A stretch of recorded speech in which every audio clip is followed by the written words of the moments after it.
कुमार जी, आप तीनों का बहुत बहुत स्वागत है हमारे साथ जुड़ने के लिए। और अपने आप में ये बेहद महत्वपूर्ण, क्योंकि पहले चरण की जो वोटिंग है वो उसके लिए कल एक तरीके से प्रचार थम जाएगा और ये बेहद महत्वपूर्ण दौर है और अपने आप में प्रचार को धार लगातार दी जा रही है। डॉक्टर खत्री, आपसे शुरुआत करते हैं, क्योंकि बीजेपी की ओर से प्रधानमंत्री ने आज मोर्चा संभाला और सीधे तौर पर उनके निशाने पर जेएमएम की सरकार रही है। आपके सरकार के ऊपर भ्रष्टाचार के आरोप लगातार, उसको लेकर उन्होंने कटघरे में खड़ा किया है प्रधानमंत्री ने आपको। देखिए,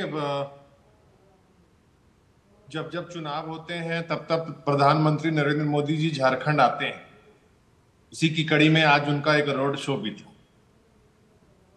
लेकिन वो झारखंड के मुद्दों पर चर्चा नहीं करते। जो झारखंड के लोगों की मांग रही है उस पर वो बात नहीं करते हैं। जो यहाँ के आदिवासियों की मांग रही है, चाहे वो आदिवासी सरना धर्म कोड हो, चाहे वो एसटी एससी ओबीसी आरक्षण में जो राज्य सरकार ने विधानसभा से बढ़ोतरी करके पारित करने का काम किया हो, इन तमाम विषयों पर वो नहीं बोलते हैं। तो निश्चित रूप से ये देश के पहले प्रधानमंत्री हैं जो इतना प्रचार करते हैं चुनाव में। इसकी मूल वजह क्या है? इसकी मूल वजह यह है कि विशेष करके हमारे राज्य झारखंड में भारतीय जनता पार्टी के पास कोई स्थानीय नेता नहीं। और इसका उदाहरण यह है कि वो दो प्रभारी जो झारखंड भाजपा में काम कर रहे हैं, वो फ्रंट फुट पर काम कर रहे हैं बीजेपी के लिए। उनका कोई मुख्यमंत्री का चेहरा नहीं है जी। हेमंत सोरेन जी के मुकाबले कोई उम्मीदवार उनको नहीं मिल रहा था जी। अंतिम दिन उन्होंने उम्मीदवार की घोषणा की। तो कोई आ जाए, प्रधानमंत्री आ जाए, गृह मंत्री आ जाए, चुनाव है, जाहिर सी बात है आएंगे ही जी। लेकिन झारखंड ने पूरा मन बना लिया है कि पुनः दोबारा फिर से हेमंत सोरेन जी को मुख्यमंत्री बनाना है। ठीक है तनुज जी, लेकिन आपने मेरे सवाल का जवाब नहीं दिया कि जो आरोप लग रहे हैं भ्रष्टाचार के, उसको लेकर आपने नहीं कहा, हालांकि आपने अपनी राजनीतिक बात रखी। धनंजय गिरी जी हमारे साथ बीजेपी के प्रवक्ता मौजूद। धनंजय जी, जेएमएम का सीधे तौर पे कहना है कि प्रधानमंत्री या बीजेपी का जो तमाम प्रचार अभियान है उसमें आप लोग जो झारखंड के स्थानीय मसले और मुद्दे हैं उसकी बात नहीं कर रहे हैं, आप लोग अन्य बातें कर रहे हैं। अगर जी आज प्रधानमंत्री नरेंद्र मोदी की रैली में वो बड़ा उमड़ा हुआ जन सैलाब आज जेएमएम को इस बात का डर दिखा रहा है कि इनकी सरकार पहले हिल रही थी, अब जाने की गारंटी हो गई। दूसरी बात ये जो कह रहे थे नेतृत्व की, हमारे यहाँ एक लंबा चौड़ा नेतृत्व है, लाखों लक्षावधि कार्यकर्ता। भारतीय जनता पार्टी भारत की नहीं दुनिया का सबसे बड़ा राजनीतिक दल है, लेकिन अगर इनके यहाँ बात करें तो कौन है पति पत्नी को छोड़ करके? ये तो प्राइवेट लिमिटेड कंपनी की तरह है, कोई जेल जाएगा तो कोई बाहर चलाएगा, कोई बाहर चलाएगा तो कोई जेल जाएगा। हेमंत सोरेन ने जो झारखंड के संसाधनों का अंत किया है, और जिस तरह से आप देखेंगे संथाल परगना में 48% की आबादी आदिवासियों के 28% पर आ गई, 30 महिलाएं, 30 बच्चियों का बलात्कार और 33 कस्टोडियल डेथ हुआ है। जिस तरह से वहां की डेमोग्राफी बदल रही है, डेमोग्राफ है, यह डेमोक्रेसी के लिए खतरा है। वहां के जिस तरह से झारखंड के संसाधनों की जिस तरह से लूट की गई है, आपने देखा कांग्रेस के एमएलए के यहाँ जिस तरह से 400 करोड़ रुपए मिले, इनके एक मंत्री के संतरी के यहाँ इतना 40 करोड़ 50 करोड़ मिला। तो ये जो संसाधनों की लूट चल रही है, श्रद्धेय अटल बिहारी वाजपेयी जी ने झारखंड राज्य बनाया था ताकि आदिवासियों का विकास हो सके। हाँ, प्रधानमंत्री नरेंद्र मोदी की चर्चा कर रहे थे। हाँ, प्रधानमंत्री नरेंद्र मोदी ऐसे पहले प्रधानमंत्री हैं जो बिरसा मुंडा के गांव जाते हैं। आजादी की लड़ाई को लड़ने वाले आदिवासी नायक के गांव जाने वाला देश का पहला प्रधानमंत्री जो जाते हैं। आज हमने एक आदिवासी महिला को इस देश का राष्ट्रपति के तख्त पर बिठाते हैं। तो भारतीय जनता पार्टी समाज के अंतिम पायदान पर खड़े हुए लोगों की जिस तरह से चिंता करती है, गुर्बत की गोद से निकलकर शोहरत का सफर तय करने वाले नेशन की नैया के खवैया नरेंद्र मोदी के प्रति जो लोगों के बीच एक आकर्षण है, उनको देखने के प्रति जो जिजीविषा है लोगों में, जो उत्साह है, जो उमंग है, जो उड़ता हुआ जन सैलाब है, वो इस बात की तस्दीक कर रहा है। ठीक है सर, क्योंकि ये लोगों से वहां जनता कितनी आक्रांत है। ठीक है, जनता कितनी आक्रांत है इसका 23 तारीख को फैसला भी हो जाएगा। विनय जी, आपको लगता है कि एक रहेंगे, सेफ रहेंगे, ये प्रधानमंत्री लगातार इस बात का जिक्र कर रहे हैं, आपको लगता है कि ये अपने आप में इस मौजूदा चुनाव को लेकर एक अपने आप में एक लाइन तय करने के लिहाज से एक बड़ा एक मैसेज है जो सीधे तौर पर प्रधानमंत्री के द्वारा दिया जा रहा है? सेट कर दिया और इसी पर अब पूरा चुनाव का फोकस होगा, क्योंकि प्रधानमंत्री का मानना है कि आज आदिवासियों को बांटने की साजिश हो रही है, आज पिछड़ों को बांटने की साजिश हो रही है, जब पिछड़े अपने को एकजुट पाते हैं और जब से वो पिछड़ा अपने के अपनी शक्ति को पहचानने में सफल हुए हैं, तो 90 के बाद से कांग्रेस पार्टी कभी 250 का अंक नहीं लोकसभा में प्राप्त कर पाई। आज उन पिछड़े वर्ग को बांटने की साजिश हो रही, उन आदिवासियों को बांटने की साजिश हो रही। उन्होंने एक आरोप भी लगाया कि कांग्रेस पार्टी आदिवासियों का अपमान करती है, उनको द्रौपदी मुर्मू या चंपा सोरेन अच्छे नहीं लगते हैं। तो प्रधानमंत्री ने एक नैरेटिव सेट किया है कि भाई अगर एकजुट रहेंगे, अपनी ताकत को पहचानेंगे, शेड्यूल कास्ट अपनी ताकत को, शेड्यूल कास्ट में कई जातियां हैं, सारी जातियां एकजुट होकर अगर शेड्यूल कास्ट अपने हक के लिए लड़ाई लड़ेगी तब उसे सफलता मिलेगी। उनका कहने का तात्पर्य यह है कि अगर आप सब अपनी शक्ति को पहचानेंगे, आप एक रहेंगे, तो आपको प्राप्ति होगा, आप सफल होंगे, आपकी शक्ति की पहचान होगी और तब आपका सम्मान भी बढ़ेगा। बिल्कुल। तरुण जी, आपको लगता है कि प्रधानमंत्री या बीजेपी लगातार इस बात को लेकर मुखर है, आप और आपकी सहयोगी कांग्रेस को लेकर, कि साहब नोटों के पहाड़ मिले? आज भी इस बात का जिक्र लगातार झारखंड की रैलियों में सुनाई पड़ने को रहा है और ये तस्वीरें सबने देखी हैं। तो भ्रष्टाचार का जो ये मसला है, तो ये तो अपने आप में जेएमएम कांग्रेस की सरकार को बैकफुट पे ले ही जाता है। देखिए, झारखंड के लोगों को एक चीज क्लियर हो चुकी है, मैं आपके चैनल के माध्यम से आपको भी बता रहा हूं और बाकी लोग भी सुन रहे हैं, कि झारखंड के अंदर में एक आदिवासी मुख्यमंत्री को झूठे आरोपों में जिस प्रकार से इन्होंने जेल में बंद रखा, उसका नतीजा ये हुआ कि 5 की 5 आदिवासी आरक्षित सीटों पर भारतीय जनता पार्टी की सुपड़ा साफ हो गया। और ये जो चुनाव, झारखंड का जो चुनाव होने जा रहा है, इसमें भी इनकी स्थिति पता चल जाएगी। ये जितना आरोप लगा रहे हैं ना भ्रष्टाचार का, ये झारखंड आ रहे हैं और झारखंड के लोग चीख चीख करके कह रहे हैं कि तुमने हमारे बेटे को, तुमने हमारे भाई को, तुमने हमारे दादा को झूठे आरोपों में जेल में बंद किया। उसका जवाब देंगे झारखंड के लोग भारतीय जनता पार्टी को। यही नतीजा है कि इनके झारखंड की भाजपा के पास कोई स्थानीय नेता नहीं है जो सीधे मुकाबला कर पाए हेमंत सोरेन जी से। बाहर से तो लोग आएंगे, घूमेंगे, फिरेंगे, चले जाएंगे, लेकिन राज झारखंड की माटी का बेटा करेगा और उसका चयन चुनाव से पहले करने का काम किया झारखंड की जनता ने हेमंत सोरेन जी के रूप में। तरुण जी, लेकिन आप जो बात कह रहे हैं कि बाहर के लोग आएंगे, तो घुसपैठिए का मसला भी तो बड़ा गरमाया हुआ है और ये तो अपने आप में फैक्ट है कि जो जनजातीय समाज है उसकी आबादी कम हुई है और जो घुसपैठिए हैं उनकी संख्या बढ़ी है और धर्म विशेष के लोगों की संख्या में बढ़ोतरी हुई है। ये एक फैक्चुअल सच है, तो कम से कम इसको तो नकारा नहीं जा सकता ना।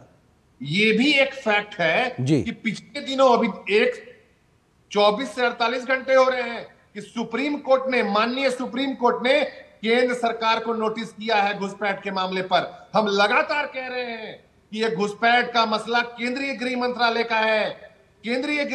का है, लेकिन भारतीय जनता पार्टी उस मसले को झारखंड की सरकार की गोद में डालना चाह रही है, नाकाम कोशिश कर रही है। झारखंड कोई इंटरनेशनल बॉर्डर से नहीं शेयर करता है बांग्लादेश से। ये आप तो सुप्रीम कोर्ट ने जब केंद्र को नोटिस किया कि आप स्थिति स्पष्ट करें, तो चीजें क्लियर हो चुकी हैं। इसलिए ये घुसपैठ के मुद्दे से बांटने और काटने पर आ रहे हैं। ठीक है, बांटने और काटने पे मैं आता हूं आपके पास में। धनंजय जी, जेएमएम के नेता इस बात को कह रहे हैं कि साहब, एक तो ये कि आपने आदिवासी के बेटे को जेल में जबरदस्ती डाला, जो कि मुख्यमंत्री हेमंत सोरेन, वो, और दूसरा ये कि साहब अगर घुसपैठ का मसला आप लोग उठा रहे हैं तो जिम्मेदार तो उसके लिए केंद्र सरकार है, बॉर्डर पे सुरक्षा नहीं दे पा रही है। धनंजय जी। अरेंद्र जी, 2 बातें हैं। पहले जो बोएगा वही पाएगा, तेरा की आगे आएगा। ये जेल बेल है क्या कुकर्म घोटालों का? अगर आपने अपने नाम से जमीन अलॉट कर ली और आपका नाम आ रहा है तमाम चीजों में, अगर आप कुर्सी पर बैठ करके अपने पावर का, अपने सत्ता का उपयोग करके आप संसाधनों की लूट मचाए हुए हैं, 400 करोड़ किसी विधायक के यहाँ मिल रहा है, 60 करोड़ किसी नौकर के चाकर के यहाँ मिल रहा है, पहाड़ों से जो निकला हुआ नोट का पहाड़ बनते जा रहा है, तो ये देश प्रदेश की जनता नहीं देख रही, आदिवासी नहीं देख रहे हैं। वहां जमाई टोला जो बनते जा रहा है, डेमोग्राफी बदलते जा रही है, डेमोग्राफ का रूप लेते जा रही है, वो हमारी जनता नहीं देख रही है। दूसरी बात जो आप कह रहे थे कि घुसपैठ का मसला, कुल्हाड़ी में लकड़ी का हिस्सा ना होता तो जंगल के कटने का किस्सा ना होता। अगर वहां लोकल सरकार, स्थानीय प्रशासन कह दे कि स्थानीय प्रशासन इनके बस की बात नहीं, क्योंकि वैसे भी तो इनकी विदाई तय है, लेकिन इसका मतलब है कि वहां जो आधार कार्ड बन रहे हैं, पैन कार्ड बन रहे हैं, जो वोटर आई कार्ड बन रहे हैं, वो तमाम वही लोग मिलकर बना रहे हैं। क्योंकि सरकार की पैठ जब जनता में कम हो जाती है तो घुसपैठ के सहारे चलने लगती है। और ये सरकार घुसपैठियों के सहारे चलने वाली सरकार है, और घुसपैठियों का संरक्षण, संवर्धन और उनका पोषण करके ये आदिवासियों का शोषण कर रहे हैं और विक्टिम कार्ड खेल रहे हैं कि हम आदिवासियों के कल्याण के लिए किए जाने वाले कोई कार्य बताएं। आपके ऊपर जो संकट आया तो आपने अपनी पत्नी को आगे किया। आज 2 ही लोग दिखाई दे रहे हैं आपको, हेलीकॉप्टर से 2 ही लोग उतरते हैं, पत्नी और पति 2 ही लोग प्रचार में निकलते हैं। तो ये सब जनता देख रही है और पब्लिक है, ये पब्लिक सब जानती है, और ऐसी पब्लिक अपने समय पर माकूल जवाब देती है। इनको भी जवाब मिलेगा और जनता जवाब दे रही है। और आप देख लीजिए, अभी आपके स्क्रीन पे चल रहा है प्रधानमंत्री की एक झलक पाने को जिस तरह से लोग उमड़े पड़े हुए हैं। जो जन सैलाब कह रहा है वो उनकी व्यथा, उनकी कथा उनकी आंखों से व्यक्त हो रही है कि हमें बचाइए, हमें बचाइए, इस सरकार से बचाइए। जो सरकार आदिवासियों का शोषण कर रही है, आदिवासियों को कस्टोडियल डेथ हो रही है, महिलाओं का, बच्चियों का बलात्कार हो रहा है, 23 बच्चियों का तो बलात्कार के केसेस हैं, 33 कस्टोडियल डेथ है। तो ये जो घटनाएं तमाम तरह की झारखंड में संसाधनों की जो लूट मची हुई है और जिस तरह से बाहरी लोगों का हस्तक्षेप हो रहा है, ये लोकल प्रशासन उसमें मिला हुआ है। साना बसाना हैंड इन ग्लव्स है, आपस में मिलजुल करके इसको किया जा रहा है ताकि वोट बैंक को जिंदा रखा जा सके। ठीक है विनय जी, क्योंकि ये बहुत एक मसला है, जब लगातार झारखंड का विधानसभा चुनाव चल रहा है तो बीते 5 वर्षों में पेपर लीक का मसला हो या भर्ती माफिया का मामला हो, ये लगातार गर्माता रहा। हमने देखा कि कैसे भर्ती की प्रक्रिया के समय में अव्यवस्था के चलते युवाओं की जान भी चली गई। जब भर्ती की प्रक्रिया चल रही थी, अव्यवस्था का वो आलम था। क्या ये एक बड़ा मसला है इस वक्त युवाओं के लिए, रोजगारी को लेकर, पेपर लीक को लेकर, भर्ती प्रक्रिया की अव्यवस्था को लेकर? विनय जी। नहीं, निश्चित रूप से, क्योंकि यहाँ बेरोजगारी एक बड़ी समस्या है और दूसरी समस्या पलायन है। इसके कारण लोग चले जाते हैं दूसरे राज्य में, रोजगार यहाँ उपलब्ध नहीं है। तो भर्ती की परीक्षा, जितनी भी परीक्षाएं आयोजित हो रही हैं या पिछले कुछ वर्षों में हुई, उसमें कहीं न कहीं कदाचार का बू आ रहा है, उसमें गड़बड़ी की शिकायत मिल रही। ऐसे में प्रधानमंत्री ने आश्वस्त किया कि अब जो हमारी सरकार बनेगी, जो डबल इंजन की सरकार बनेगी, तो उसमें न तो खर्ची लगेगा न पर्ची लगेगा। मैंने ये उनका कहने का मतलब, न तो पैसा लगेगा और न तो किसी की पैरवी चलेगी। 5 लाख लोगों को हम रोजगार देंगे। तो एक बड़ा मुद्दा है, यहाँ के नौजवानों को रोजगार मिले, यहाँ के प्रतिभाशाली नौजवान जो सही मायने में हकदार है, जिनको नौकरी मिलनी चाहिए।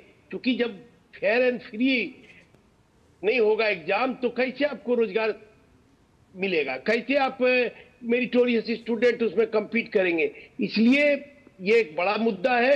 और आज जब रांची में जो प्रधानमंत्री का रोड शो था, दोनों तरफ उनको देखने के लिए बड़ी भारी संख्या में लोग इकट्ठे थे और पूरे जब उनका रोड शो के दौरान मोदी मोदी लोग चिल्ला रहे थे उनकी एक झलक पाने के लिए। तो मोदी की लोकप्रियता का भी इससे एहसास पता चलता है कि मोदी आज भी लोकप्रिय हैं। बिल्कुल तरुण जी, क्योंकि भर्ती हो, पेपर घोटाला हो, पेपर लीक हो, इसको लेकर लगातार बीजेपी हमलावर है और आज भी प्रधानमंत्री की रैलियों में इस बात का जिक्र हुआ। वो कहते हैं कि साहब, जैसे हरियाणा में बंद कर दिया गया पर्ची खर्ची का पूरा जो एक मामला था, वैसे ही झारखंड में करेंगे आके। और ये एक ऐसा मसला रहा है कि 5 साल में आपने 5 लाख प्रति साल का हिसाब का पिछली बार वायदा किया था और कुछ हज़ार नौकरियां भी नहीं हो पाई हैं। तो कम से कम ये मसले पे तो युवा आपके इस ट्रैक रिकॉर्ड को देख ही रहे हैं।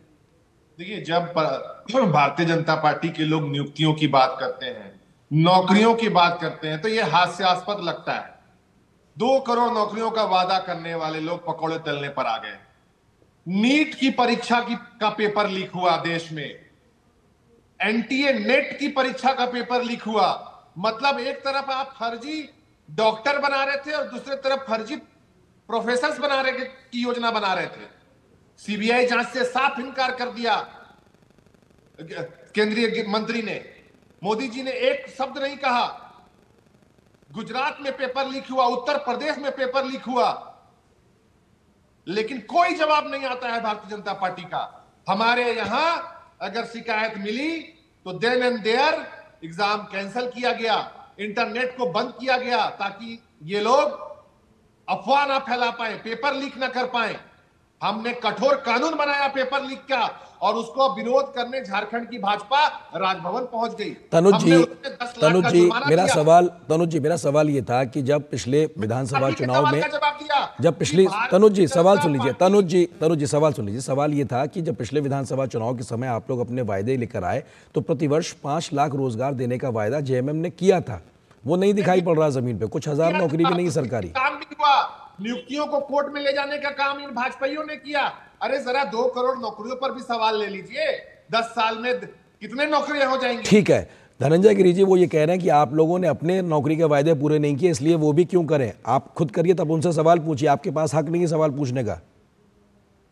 अरिंदर जी ने अच्छी बात यह है कि उन्होंने मान लिया कि ये सरकार किसी काम की नहीं है, निकम्मी है, इसने अपना कोई काम नहीं किया। ये पूरे देश का ट्रेवल करा सकते हैं। झारखंड के बारे में इनके पास बोलने के लिए न कुछ बचा है, क्योंकि झारखंड इनके बेआबरू हो गए हैं, सारी चीजें इनकी खुल गई हैं, सारे कलई इनकी खुलती जा रही है। और रही बात, हम लोगों ने रोजगार का अवसर क्रिएट किया। आज भारत की इकोनॉमी 16 लाख करोड़ की अर्थव्यवस्था आज 48 लाख करोड़ की है। जिस समय 35 करोड़ लोगों के बैंक अकाउंट्स होते थे, आज 235 करोड़ बैंक अकाउंट है। आज जिस तरह से बढ़ती हुई अर्थव्यवस्था है, 15-12 करोड़ किसान सम्मान निधि, 12 करोड़ लोगों को इज्जत घर बना के दिया गया, और जिस ढंग से देश का विकास हो रहा है, उन्नयन हो रहा है, एक नए क्षितिज पे भारत जा रहा है, तो ये लगातार डेवलपमेंट ऊंचे कुलांचे भरता हुआ आज देश है। आज देश नित्य निरंतर आगे बढ़ती हुई एक अर्थव्यवस्था है। दुनिया में हम 10वीं अर्थव्यवस्था से 5वीं पर लाए हैं, तीसरी पर ले जाने का हमारा लक्ष्य है। वर्ल्ड में शीर्षस्थ बनाए, इंडिया को डेवलप कैसे करें, इसकी रोज हम प्रधानमंत्री से आप तमाम चीजों पे सुनते होंगे।